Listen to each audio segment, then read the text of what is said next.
Mein Name ist Josefine Planitscher. Ich bin Software and Systems Engineer bei ITQ. Ich bin schon relativ lang aber jetzt da, und zwar habe ich als erstes Maschinenbau studiert, im Bachelor und im Master Mechatronik und Robotik. Habe meine Bachelorarbeit hier gemacht, danach war ich Praktikantin, dann Werkstudent und jetzt bin ich fest angestellt.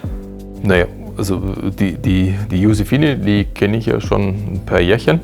Die ist letztendlich Teilnehmerin der Vorlesung gewesen, die ich also vor Covid an der TU München gegeben habe.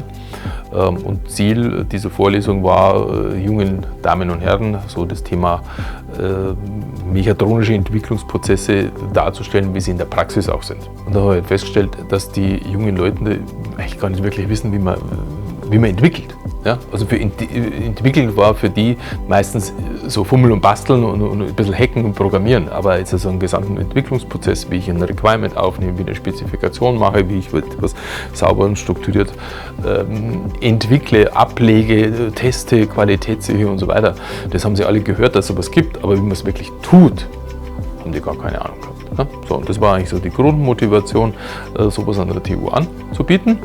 Und in diesem Kurs oder in dieser Vorlesung war es eigentlich nicht, also ich habe nicht nur vorgelesen, ja, sondern es war mehr so eine Workshop-Reihe. Da mussten wir so kleine Projekte machen und erstmal quasi nur so konzeptmäßig erstmal Ideen finden, welche Demonstratoren könnte man auf eine Messe quasi bringen.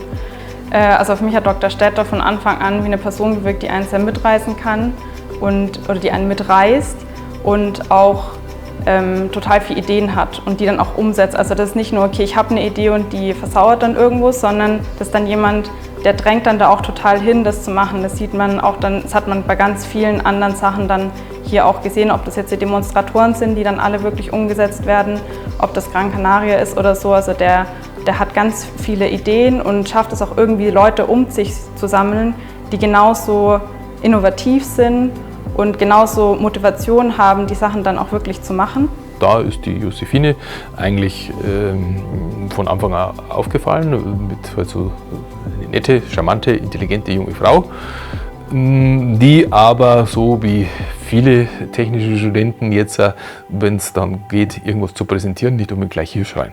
Ja, und diese Workshop-Reihe, die wir da so haben oder hatten, ist halt so aufgebaut, dass man da sich initial mal überlegt, was könnte man denn jetzt für einen coolen Demonstrator bauen, und dann über die 5-6 Male, die wir da hatten, ja, diesen Entwicklungsprozess durchgehen. Erste Stufe war Idee, zweite Stufe, was sind die Requirements, dritte Stufe, was ist die Spezifikation, dann das ganze Thema Test- und Qualitätssicherung. Ja, und am Ende des Tages mussten sie im Prinzip diese Idee vor einem virtuellen Lenkungsausschuss verteidigen.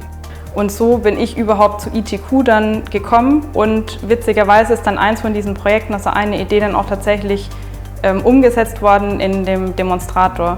Und das lief dann so ein bisschen so ab, da war hier eine mündliche Prüfung und die habe ich halt dann gehalten und dann sagt der Rainer eben dann so, ja, und bräuchtest du jetzt noch irgendwas oder quasi so könnten wir dir noch irgendwie helfen, jetzt eben mit Praktikum oder wie auch immer.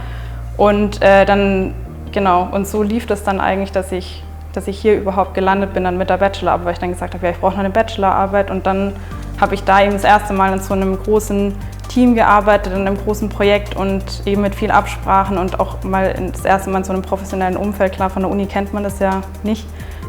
Und habe da super viel mitgenommen. Und da war halt dann die Josefine in einem der Demonstratoren, die wir gebaut haben, das war damals so ziemlich der größte, wo wir dann für die Interpack, das ist die weltgrößte verpackungstechnische Messe, zusammen mit dem VDMA, der gefragt hat, kannst du uns da helfen? Ja, haben wir da einen coolen Demonstrator gebaut mit irgendwie 30 Studenten und Studentinnen aus, ich glaube, 5 Universitäten, und die Nationalitäten habe ich gar nicht gezählt, aber es waren bestimmt 10 verschiedene Nationalitäten von den Leuten, die mitgemacht haben. Habe mit der Bachelorarbeit am Smart for Next Generation angefangen und dann war ich Praktikant und eben Werkstudent und war da auf ganz vielen verschiedenen Kundenprojekten. Ich war immer im Hochsprachenbereich tätig, das heißt mit hauptsächlich C#, aber auch im Webtechnologienbereich mit JavaScript, HTML und bin dann ganz viele verschiedene Felder dann eben reingekommen,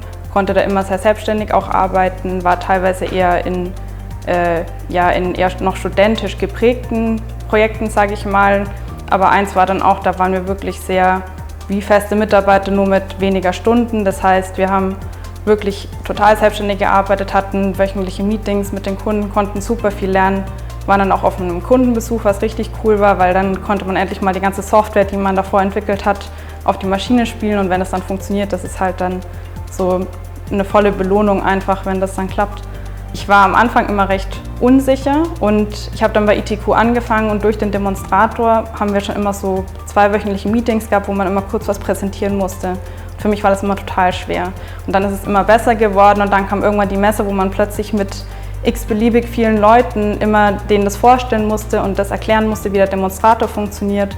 Und das hat mir total viel Selbstbewusstsein in der Hinsicht gegeben.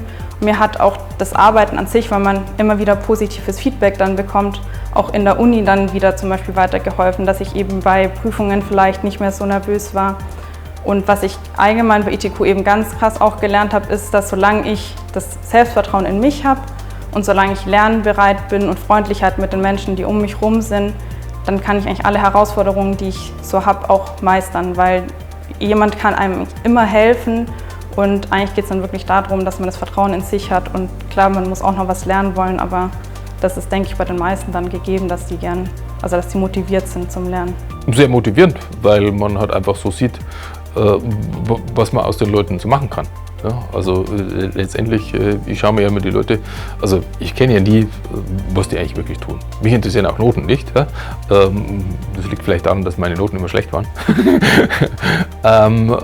Und ich weiß auch gar nicht, wenn ich ganz ehrlich bin, ich weiß gar nicht genau, was Josephine studiert hat. Ich vermute Maschinenbau, aber es könnte auch Elektrotechnik sein oder Informatik, weil in dieser Vorlesung sind alle Studienkategorien zugelassen, weil es um Mechatronik geht. Ja? Ich weiß auch ihren Schnitt nicht. Ja? Weil mich interessiert der Mensch und ich sehe da initial, sagen wir, die Augen, ja, und auch so ein bisschen die Ausstrahlung und ich sehe vor allem auch das Potenzial in den Leuten. Ja, und gerade die eher Schüchternen sind meistens die das größte Potenzial haben.